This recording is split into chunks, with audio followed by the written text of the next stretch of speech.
What's up, everyone? Welcome back to another episode of the Crypto Mavericks podcast. And we have a great guest here for you today. I know everybody in the audience is going to be excited to meet Bay Backner, who's the head producer of Decentraland. Bay, really excited for you jumping on today. I'm so excited to be here. I'm happy to have you. I got the name right. We didn't even check that beforehand. Did I Name is say it right. correct? Yeah, all Okay. good. I should usually, I confirm that before we go live, but I figured I had it right on cue there. So before we jump in and we talk all things Decentraland, I'm definitely interested in learning more about the metaverse and talking about, where we're headed in the metaverse. I would love to know a little bit about your background. I know you've had a really unique journey through art and tech and virtual worlds. How'd you get started, and how'd you get started in the world of Web3, and how'd you get over here at Decentraland? Yeah, big story. I started a long time ago. 2006, I was producing open source software conferences in San Francisco, all in mobile devices. This is like pre-iPhone. So we called them mobile devices at that point, like mobile operating systems, applications, all the open source software kind of focused stuff. Uh, and from that, I got really addicted to the open source community, decentralized development. And at the same time, I was working as an artist. So I was painting canvases. I had some gallery representation in London, doing exhibitions. So I kind of had the two sides. And long story, startups in tech, my own kids, similar to you, the kind of family as well. So I took some time, did my own product company for a while and came back when the two worlds aligned with Web3. And I was asked to be the director of marketing for an NFT platform on Binance. So a kind of super niche NFT thing that they were trying to get off the ground. And they asked me in the peak of the hype cycle if I would open a gallery in Decentraland.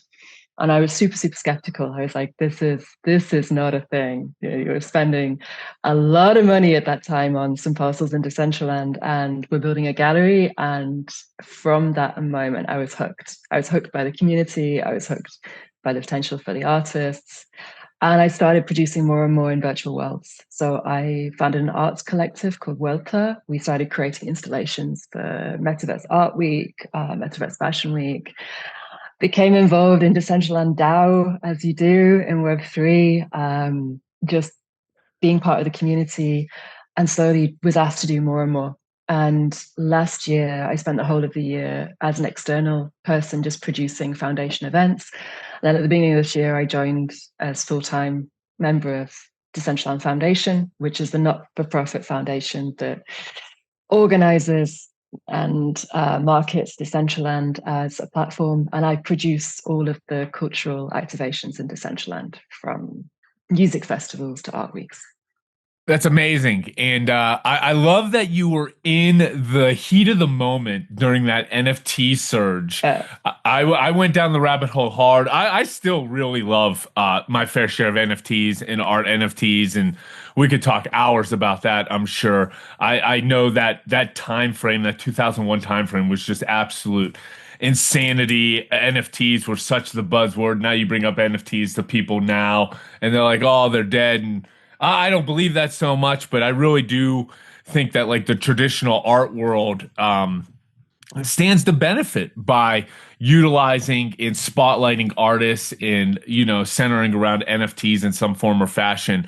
So before we dive into that, let's do a quick recap. Give me just a high level of what Decentraland is for anybody that's listening that might not be familiar with virtual worlds.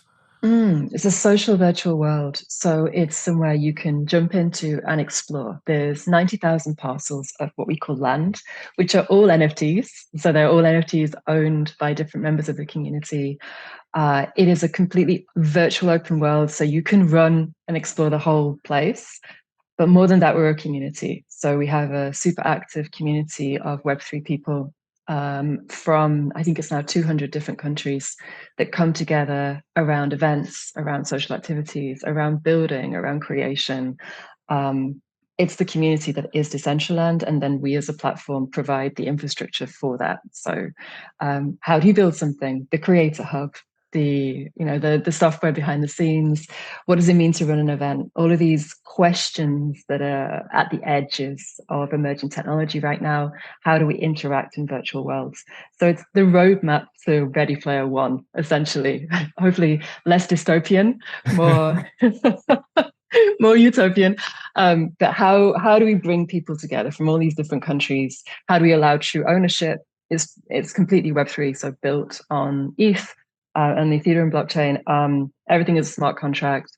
Governance is through contracts. Land ownership is through smart contracts. Even the emotes that you're using, they're NFTs. So while we say that NFTs have kind of faded away, for us in decentralized Web3 virtual worlds, it is the whole of the infrastructure about how people interact, create, and live in these spaces. Amazing. And I know you've had some unbelievable events. I actually interviewed Yemel right around when you had Fashion Week. I think it was a Mm-hmm. week or two before Fashion Week at Decentraland.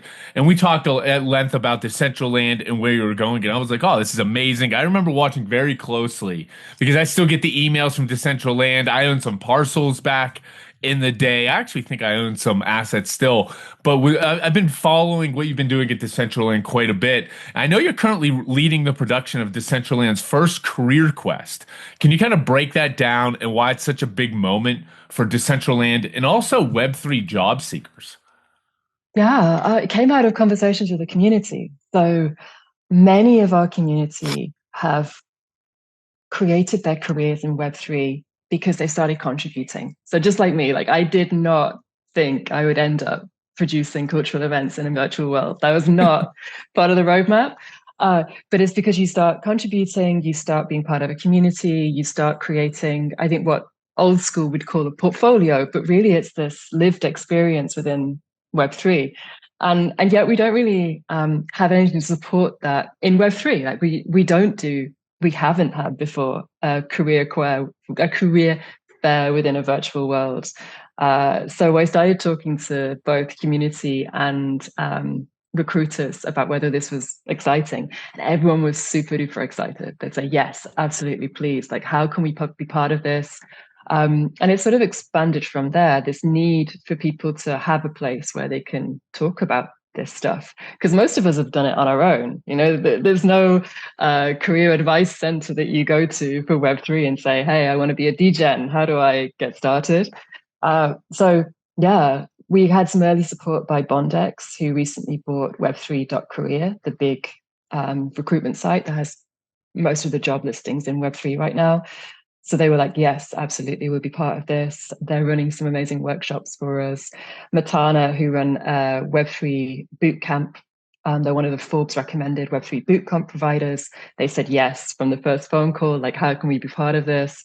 So we're sponsoring 2 people from our community to do the Matana Web3 bootcamp and become full stack coders. So yeah, that kind of just let's try and put something together for the first time, see what works, and then hopefully build on this from year to year to have something regular in the calendar where everyone can kind of talk what we're all doing around our professional, even saying professional development in Web3, like sounds, it sounds like a dichotomy right now, but I think all of us need to start thinking about where this is going, how we take it more seriously, even as making those connections, talking to recruiters, looking at what these paths look like for us, because we're all kind of finding our own way right now.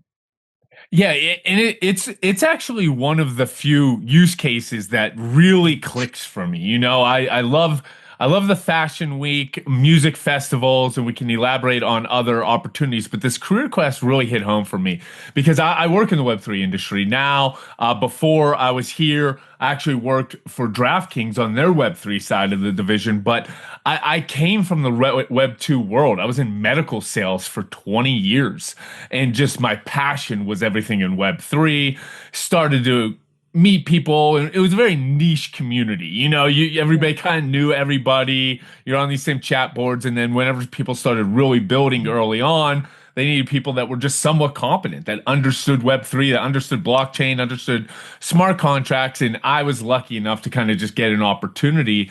But I think about it all the time. If I never got that opportunity, where would I start? Because Mm-hmm. our home is crypto Twitter. and like just like posting crap and like, chirping people back and forth. And there's some very engaging conversations, but that's what gets a lot of the attention. And not to say it's not serious, because it's very serious. A lot of money, a lot of attention, but it's just a different path than the Web 2 world. And this really caught my eye. That's why it's one of my top questions is when I saw this career quest, I was like, this is just a fabulous idea. And I could understand why a lot of the companies that you're working with are jumping to it. They're like, of course we want to be involved.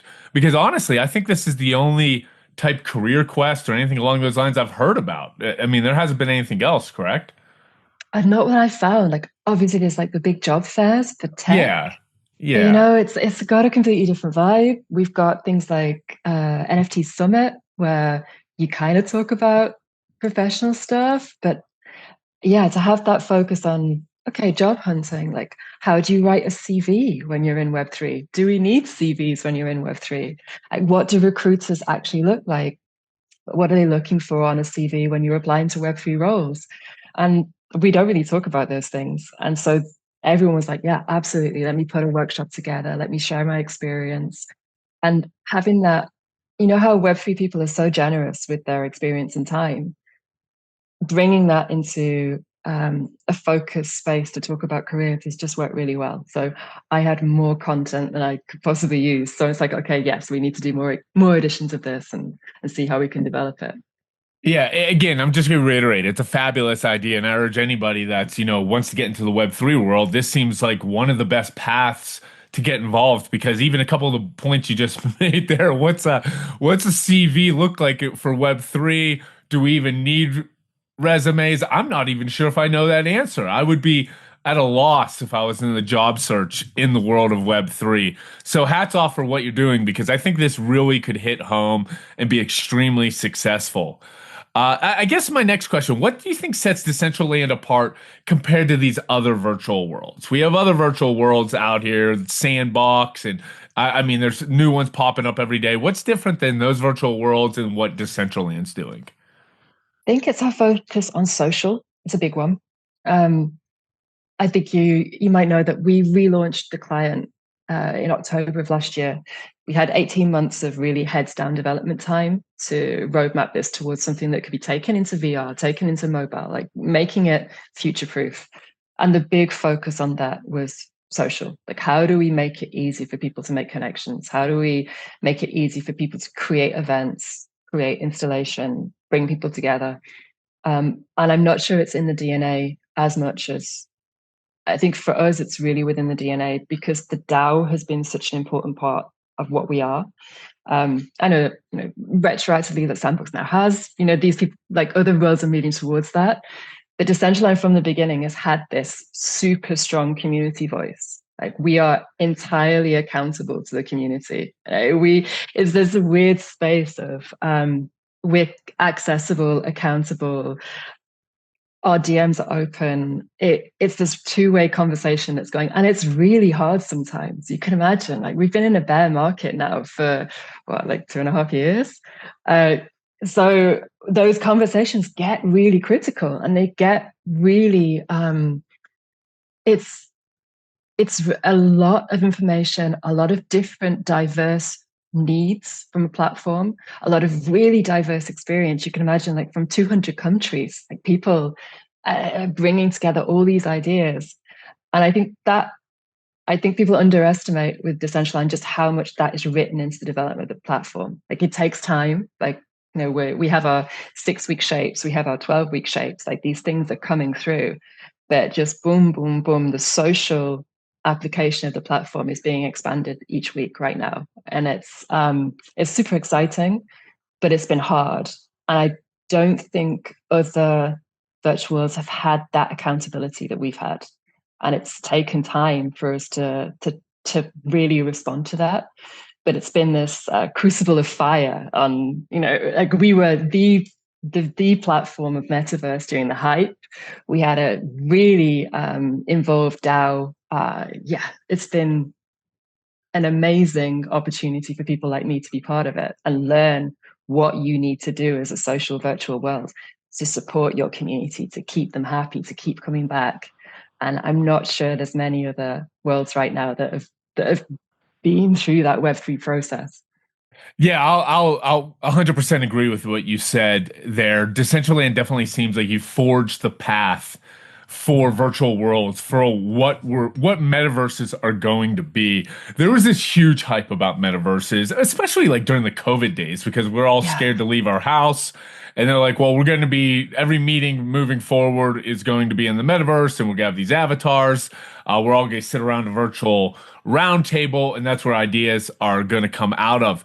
And part of me was like, this makes a ton of sense because it's like this central social hub, and we're just growing bigger and bigger as a internet social capacity. You know, we're all on our phones, we're all on Instagram, TikTok. I mean, it's just become very natural. So why not take it to another level where the metaverse is? But the hype was huge. It almost felt like it grew too fast early on, and then you compile like COVID, and there was just like a lot of hype, which there's a lot of expectations at the end of the day, and absolutely. I don't know, from your point of view, it just felt like it was tough to meet a lot of those expectations because it's like, hey guys, we're trying to figure this out too. You know, this is all moving lightning fast. We're trying to figure out what works for everyone, a great user experience, just for everyone to have to enjoy it. So going back to this metaverse hype, that really it gets tagged as it's dying down. And I don't know if I personally subscribe to that. I think it's like kind of changed a little bit, but the hype definitely has changed. Could you just kind of touch on where the metaverse was kind of at the heyday, the top of the talk track, all the way to where it's evolved to now? I think you're right. Like, Metaverse, when it hyped itself, was a dream. Like there was people dreaming about what they'd seen in sci-fi. We're all going to be walking around with headsets and Niantic bodies, all these kind of things. That dream, and because we were all early days technology, we had the inevitable hype cycle. You know, you got the peak of inflated expectations and then the trough of despair afterwards. Happens every single time when new tech is released. We forget that every single time, and we always say that things are dead when we're in the trough of despair. I think like after the games crash in '82, the Times newspaper was saying that no one is ever going to play a video game ever again. Like it's dead. And so this happens every single time we have new tech. And behind the scenes, people are passionate about it. People keep within these spaces, they keep developing. And then slowly these things emerge that people just use, but we don't talk about it as hype anymore. They're just platforms that we use daily because it adds to our lives. We want to be in these spaces. And I think we're seeing that now, particularly within the younger generation. People are so used to being in Fortnite and meeting their friends. But that's Yeah. just normal. We don't talk about it as a metaverse. We don't talk about it as a virtual world. It's just Fortnite. Same with Roblox. And we are part of that movement. Luckily for me, on a what would you call it, like a ethical point of view, I want my kids to be in a decentralized, open source, community owned version of this, which is one of the reasons I'm really passionate about what we do in Decentraland. But it's the same dialogue, it's the same conversation, people getting together, having social experiences, making friendships, genuine connections in 3D environments. And that's what we're all doing right now. Yeah, you made some great points there about some of these Web 2 companies and how they're essentially just walled garden metaverses at the end of the day. And Roblox is a perfect example. I have little kids we were talking about before the show. I know you have some kids as well. And all my kids play Roblox. And they've made me a profile on Roblox so I could jump in and join them on my phone. And honestly, I didn't think I would play as much as I do. But they're like, I'll be out of town or something like on a work trip. And I'll be in my hotel, like some downtime, and I'll jump on Roblox and see which one of my kids are online or my nieces. I have several nieces, and they're all playing like the floor is lava in Roblox, and I'll pop in and they like freak out like that they're like daddy's in here, you know, and they're like follow me, and I chuckle because it is like this big community meetup where we're at and we're doing these games and we're having a lot of fun, and my niece is in Florida and my kids are out where they live here, and I'm on a work trip, and we're all kind of just collaborating, playing the same game, and the user experience is very smooth as well. It's unlike Yeah. like years ago whenever we would, put a console in and put our headsets on, and you would have to have like a really strong internet connection. Now we're just doing this from iPads and phones and quick and easy. And you're right. I'm a big Web3 believer. So a decentralized platform makes a ton of sense, and I think that's going to be the evolution. A lot of these, like the Robloxes of the world, are going to be either come more decentralized or embrace more decentralized metaverses. There's going to be a reckoning in my eyes. But I just wanted to kind of touch on my personal experience where people are playing in metaverses right now, essentially, and they're absolutely talking about it every day, and they don't even know that they're doing it or the concept. Yeah, exactly. Exactly. We've just moved away from the terminology, but they're doing the same thing. And as you say, it's such an important part of our lives. My kids go crazy when I'm in Fortnite. They love being in Decentraland, and they love burning me. They love like, Mom, this is like, but it's just a massive part of our lives, and that's not going to stop. Like we're going to be making these experiences more immersive, more memorable. And that's been something that's really hit me in my work with Decentraland is that these experiences are important to us. Like oh, where did you meet? Oh, we met at that festival where Dead Mouse was headlining, and that's a completely virtual experience. Oh yeah, like Mom, I need to stay up till 11 because the Big Bang's happening, and my friend from Italy is going to be. It's this conversation that for us that wasn't a part of our reality when we like I'm a stately older citizen, in Web3. I didn't have this as part of my reality, but for the next generations it totally is. And they aren't calling it all these buzzwords, they're just using it. And that's the goal of these experiences in this tech. Yeah, it's funny you say that slightly older citizen in Web3. I feel like that every once in a while as well. Well, I definitely am. I'm on the definitely the upper end of any Web3 person out there. Like I talk to my contemporaries and it's like I'm speaking French to them, and then like people that are 20 years younger than me are totally aligned and we're talking about all things crypto. But it's funny, my whole life, like whenever I was in the Web2 world really trying to create a name and a career for myself, I always felt too young. Like Mm, people, they would take me serious, but like I was calling on some like heavy sea level or people, just heavy hitters that have been doing their job longer than I've been alive, trying to instruct them or help them in a certain way. Then I migrate over to Web3, and I'm like, man, I feel like kind of the old guy in the group, but I actually enjoy it because I feel like very well rounded and kind of. But it's funny just how I think about that a lot. I'm like, I kind of missed the middle perfect gap in my career where I was just like the correct age for my job. I was either too young in the Web 2 world, and now I'm like on the older side of the Web 3 world. I'm not complaining by any means. It's just I think about that quite a bit. yeah, I So think it's good. These good perspectives, like yeah, yeah, you it's can a kind of surprise people. It's like you don't look like an older citizen, so you can roll it out. Like, oh yeah, I remember the 1999. oh yeah, yeah. I mean, I was going to college. I mean, my goodness, it's I was telling my kids about what an answering machine was the other day, and they're like, "What do you mean? Like a robot would like take your calls?" I was like, "Well, not really." They're like, "So it was voicemail." I was like, "Well, kinda." I was like, "It was like a little audio box that you would press play and people would leave messages. Like, how would you call them back?" I was like, when I got home. Like, why didn't you call me your cell phone? I was like, I was like, well, we did have a cell phone, but it was attached to our car. And they were like, what are you talking about? I was like, this is too difficult for me to explain right now. I go, the point is things have changed quite a bit Yeah, since I was a kid and since you were a kid. And it's going to continue to evolve. And this is just kind of to our point about everything with the metaverse is that crept up on me, that crept up on everybody very quickly, that we have these mobile devices, we have these cell phones that are in our pocket that you can get email, text, calls, video messages. We thought these were jokes in Back to the Future, the movie, when they call Marty on the screen and his boss is yelling at him. I remember watching that. I was like, man, like his boss just like appeared in his living room on a screen. Like that was such a future concept. yeah. Now it's now it's the norm. It's just a kind of an amazing time. And then when you couple it with like the technology and then what we're doing in Web3, it only continues to intensify. I do want to jump in and talk about the role of digital identity in just overall avatars and how they play in the role of, really helping empower self-expression in the metaverse. Can you touch on digital identities, avatars, and how Decentraland takes that approach?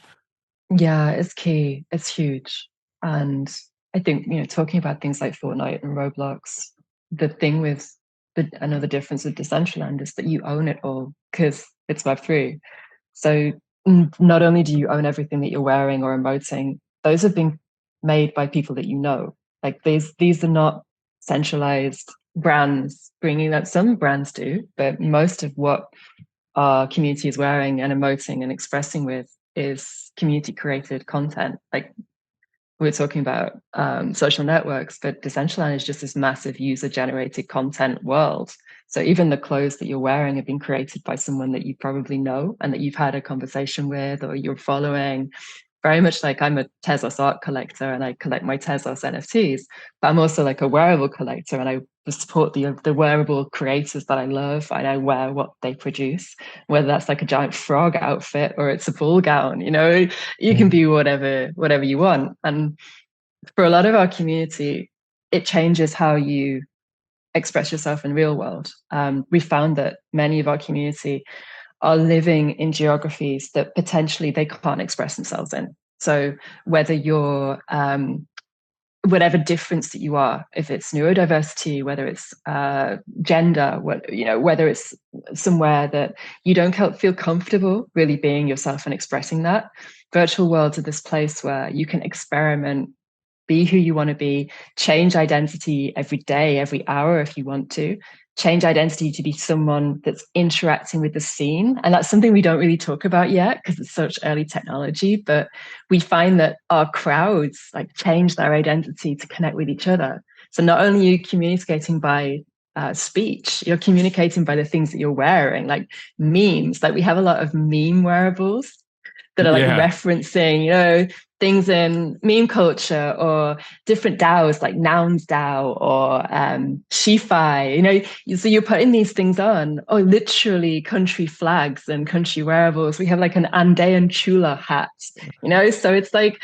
I'm wearing something from the Andes. I'm connecting with other people that have that reference. So it goes beyond, brands and fashion in real life to be these really direct connections with people through the choices that they're making in terms of these digital wearables and also how they're responding and changing them in real time to each other. So there's this level of conversation that does not exist in the real world. We may get to it with like AR and augmented, like through smart Yeah. glasses and being able to curate what we see and how we change ourselves in relationships to other people. But all that's being figured out now in virtual worlds and wearable culture. It's really cool.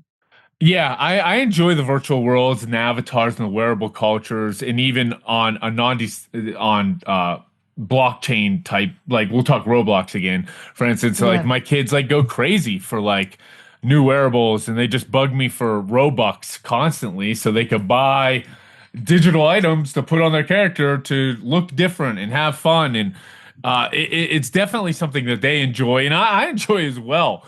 Do you see the metaverse evolving more than a hub for just events and kind of like my thought process is more like within the daily life, like education, dating, and maybe even like therapy at the end of the day? Is that a vision you're foreseeing as well?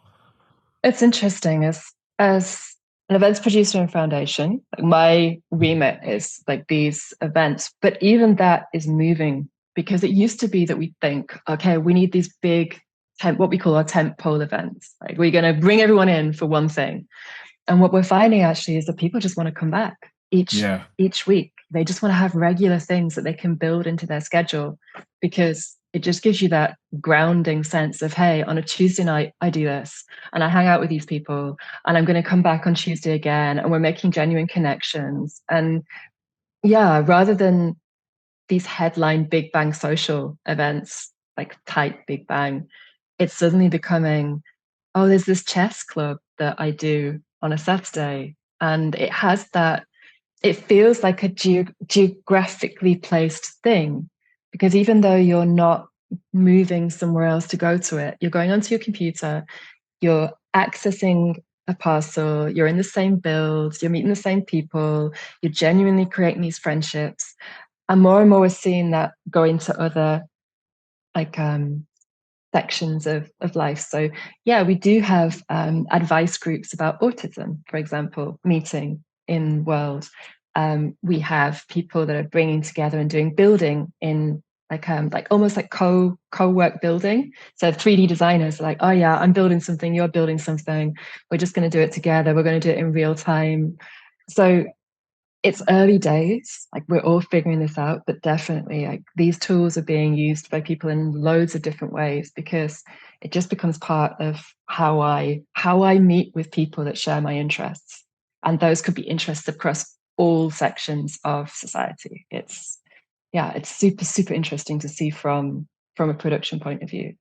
Just a couple of those examples really make me realize how I'm shortchanging what the potential for the metaverse is, because I keep like defaulting in my mind like Roblox for some reason, like these mini games, but that's only like one small component of what the whole metaverse or Decentraland could be, like these games and this meetup and social. You made some great points there, like autism meetup groups or just co-working abilities.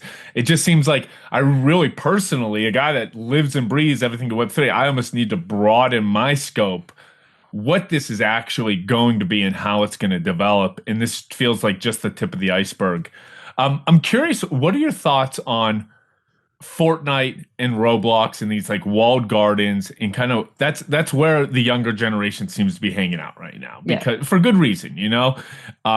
What's how are those platforms either going to change? Do you think they'll embrace blockchain and decentralization? Do you think that people will migrate over to platforms like Decentraland eventually? Kind of what's your thought process for like those Web2 social virtual worlds versus what the decentralized ones offer? All right, I'm going to go unofficial now, and so talk Okay. from okay. So I'm talking now from my. So I teach emerging tech at Berkeley Valencia, which is like this Berkeley Boston Music College. So I teach graduate students in music, so like record label owners, production artists, about emerging tech. So this is a conversation I have with them. So I'm talking I from that love point of this. view right now. Cool. That my question was all over the place, so I'm glad you understood it. Yeah. But so give it. So for me, as teaching emerging tech, I always try and talk to my students about future proofing and regulation. So we're in a pretty geographically turbulent time right now, where we have platforms being owned by different entities out of different countries, and those platforms are being shut down by for people in our communities. For example, if I'm an NFT artist in Iran right now, it's really difficult. Like you can't use any US owned platforms. You can't get your word out. I'm dealing with I work with a record label out of East Caucasus, which is in Russia. They've had their revenue models completely shut down as well. They literally can't reach an audience right now because they can't be on Spotify. They can't be on any Google owned apps. So we have this time where if we're talking about future proofing, we have to talk about decentralization. Like if you want to build something that you know that you are not going to have your platform closed down because of geopolitical machinations, that things are changing, back yourself up with something that's decentralized and try and build a community on something that's decentralized, because you just don't know how everything's changing. I think all of us on Twitter X right now, we're like hanging on by our like fingertips going like, yeah, we use X. We're Crypto X, but it's not been made easy for us. And Yeah. it's changing all the time. It's not a stable place to be working. I saw that as well in my old Web2 days. I was with Amazon and I used something called Amazon Web. They did this crazy website launch. I migrated everything to their web services. And obviously that didn't work at all and lost, moving towards centralized apps is generally easier at the beginning. But on the long term, if you're building something that you want to future proof and you want to really invest in, it's a risky thing to be doing. And I'm talking a lot with them. There's an organization called Don't Delete Art that looks at algorithmic censorship. We've been talking a lot about the role of decentralized platforms in that conversation, because as any artist, you that you don't own your distribution network, that you're using these third-party applications with their own moderation and algorithmic rules. You are just at the mercy of what they want to show or not. And increasingly, those kind of conversations are being brought into virtual worlds that are decentralized, like Decentraland, because you can, like, you own this. We, as the Decentraland Foundation, we have our terms of service of the platform. As long as you don't violate those terms of service, you can be there. And to be honest, you could duplicate the whole thing and put it somewhere else if you wanted to. It's completely open source. So yeah, it's a conversation to be had. It's a great point, and I don't think people realize it until they're probably affected by it, and then they're like, "Oh no, like didn't even think this could happen, or didn't know I could get banned." My wife, for instance, has a pretty successful online business that she built her following from Instagram, so she has a pretty thriving Instagram, and she does like 90% of everything, marketing and social outreach in her community. Mm. Everything's like kind of walled behind Instagram. And like she's always like, oh, like my posts aren't getting shown enough, or the algorithm's doing this. And I mentioned to her one day, like, whatever happens, like if like you like got banned or shut down from Instagram, she would be like, it wouldn't be good. Like it would Yeah, be she's like, I wouldn't even know what direction to go in. Like she still has a community that wants to follow her, but really no backup plan. And I kind of just left it at that. I was like, there's no reason to like stoke fear into her by any reason, but I was like, yeah, that's like a real issue. And that's just like my small little world. And then you put like much more real examples out there. So again, kind of going back, I don't think people realize how powerful something being open source and decentralized really can be. And we in crypto, we lean on the financial aspect, which people are coming around and they're starting to get it, you yeah, know. absolutely. We're getting it now, you know, like there's conflicts around the world and people are trying to get to the bank to get their money out. They're like, yeah, we don't have it for you. And then people Yeah, start seeing that and they're like, well, not your keys, not your coins, sort of thing really starts to get a tagline. But now we're talking about content and following and community and art and everything along those lines. So to have a platform that embraces open source, that embraces decentralization is extremely powerful. If you could change one mainstream misconception, I'm kind of putting you on the spot here about like the metaverse or virtual. It doesn't have to be one, but like kind of thinking in my head, like what like the mainstream like retail user or somebody that doesn't know a lot about, you know, virtual worlds, their yeah. misconception about the virtual worlds, what would it be, or how would you educate them? Oh my goodness. Number one, that we're not all owned by Mark Zuckerberg. Oh yeah, yeah. Those meta commercials kind of got the best of us a couple of years ago. Whenever I was like, yeah, that's actually. Yeah. Yeah, that one. No, it's not Zuck. It's okay. That he did the worst marketing efforts around what virtual worlds and metaverse can be, and that has really, really affected people's perceptions around what we do. So number one, no Zuck. Number two, that it's difficult. I think a lot of people come into this thinking, "Oh, it's difficult, and I can't do it." And that another one that affects us is that if you can't get it through a browser, it's difficult. And so virtual worlds have sort of, it's this weird conversation around virtual worlds that people think that either it's a browser based thing or that you require a supercomputer and a VR headset. The middle ground of it's like a game, you put it on your PC and you jump in, and people really don't understand that middle ground. We're seeing it more and more. Like if people are really happy with Fortnite, but you play it, it's fine. It's on your PC or your wherever console you're using to access it. You download it and you play. But virtual worlds have not really been associated with that usability of tech yet. Yeah, that's a great example. I've brought up virtual worlds and metaverses to quite some friends I've onboarded to crypto, and they've kind of said the same thing. They've been like, "Oh, I don't have like a VR headset." I was like, "You don't need a VR headset. I don't have a VR headset." I was like, "What are you talking about?" They're like, "Well, I thought that's how you did it." I was like, "Well, that's an aspect, I guess, but that's 1% of what you could do here." I was like, "It's complete." And then when I actually I guess onboard them and get them to experience it, they're like, "Oh, that was way easier than I thought," or "That was just like what I was." It just seems overwhelming at the beginning, but once they get involved, they seem a lot happier with, joining and experiencing it. I guess one of my last questions for you. We have the career quest coming up. You're doing some big things in the world of Decentraland. Want to just give you an opportunity if there's any partnerships or any upcoming events you just want to spotlight for anybody watching. Yeah, Career Quest is the one next week. So 16th and 17th, 2 days, uh, lots of workshops, lots of advice sessions, people talking about their career paths, what they would do differently, how to do it, how to write CVs, how to apply, all of these good things. So Career Quest next week, Wednesday and Thursday. You just need to download Decentraland and jump in. There's a website if you want all the details, decentraland.org/career quest. And then coming up is Art Week.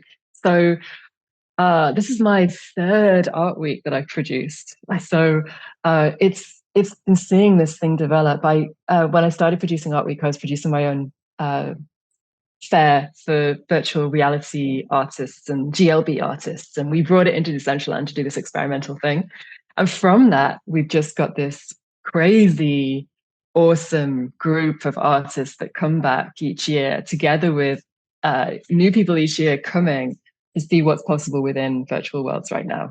So we have 25 2x2 builds, which are 32 meters by 32 meters of virtual land being created by each artist that are going to be installed. And they're going to be exploring the theme of touch grass.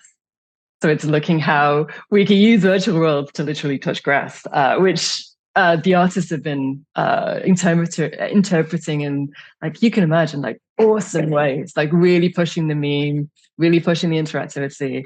So that's my summer, is seeing all these builds come together, doing the deployments. We're putting them in for September the 24th in Decentraland, 4 days of tours, interactive events, meet the artists, walk around, explore, and genuinely have those conversations. And that's something I miss from, the early days of NFT collecting, where you literally could tweet the artist and they'd be interacting straight away. And bringing that vibe into a 3D world where you can be with them on a tour, see the works, interact with the works, be part of the installation by changing the wearables into the art wearables.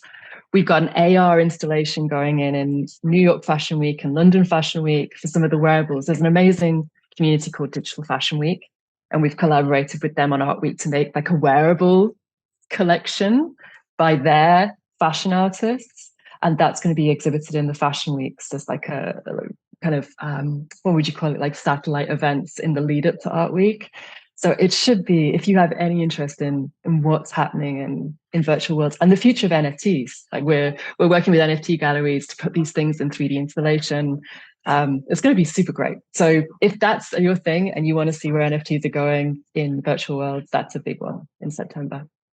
That's amazing. And I'm going to put all those links down below so everyone can check it out. A lot of cool things. You got to check out Decentraland, have a little bit of fun.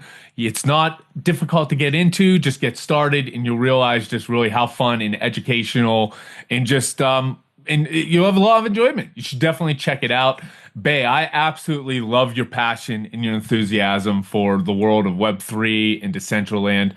Keep it up. It's obviously just been great for you and great for the company, and just excited to see where you guys go in the future. Thanks for having me on. It's been super cool to talk with you about this as well. Equally, like, it's great to hear your passion and your drive in this space as well. Thank you.